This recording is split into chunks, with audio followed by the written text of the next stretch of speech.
আসসালামু আলাইকুম। অনেক ইম্পর্টেন্ট কিছু কথা বলতেছি। ইদানিং শোনা যাচ্ছে আমাদের পাশের থানা বা বিভিন্ন জায়গার মধ্যে শোনা যাচ্ছে অনেক ছেলে বা অনেক মেয়েও সুইসাইড করতেছে প্রেমের জন্য। এটা খুবই দুঃখজনক একটা বিষয়। আমরা মুসলমান, আমরা বীরের জাতি। মুসলমান কখনো এইসব অপ্রয়োজনীয় কাজ করতে পারে না। আমাদের রেজাল্ট খারাপ হয়, দেখা যায় যে প্রেমে কষ্ট পায়, বিভিন্ন প্রবলেমের জন্য দেখা যায় যে এখনকার ইয়াং জেনারেশনগুলো সুইসাইড বা মৃত্যুর মুখী বা নেশার মুখী হয়ে যাচ্ছে। এটা আমাদের সবচাইতে দুর্ভাগ্য একটা বিষয়। আমরা হযরত মুহাম্মদ সাল্লাল্লাহু আলাইহি সাল্লামের উম্মত, আমরা ভুলে যাই আমরা বীরের জাতি। আল্লাহ আমাদের এমন ক্ষমতা দিচ্ছে, আমরা এই বিশ্ব জয় করার ক্ষমতা রাখি, কিন্তু দেখা যায় আমরা সামান্য একটা মেয়ের জন্য, সামান্য একটু রেজাল্ট খারাপের জন্য বা একটু একটু সামান্য লিন্নর জন্য আমরা আজকে সুইসাইডের মতো জঘন্যতম কাজে আমরা জড়াই যাচ্ছি। আমরা আমাদের জীবনটা শেষ করে দিচ্ছি।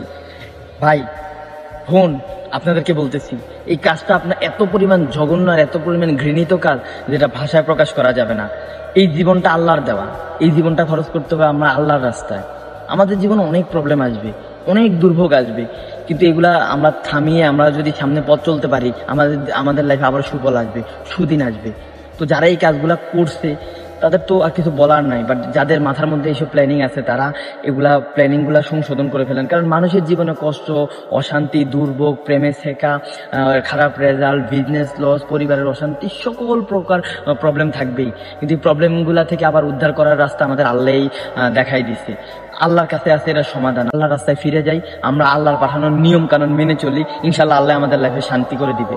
এই ভুল কাজগুলো আমরা যেহেতু না করি, আমরা সবসময় ভাববো যে এই জীবনটা আমাদের আল্লাহর দান, আল্লাহর রাস্তায় এই জীবনটা আমরা নষ্ট করি, অন্য কোনো জায়গায় না।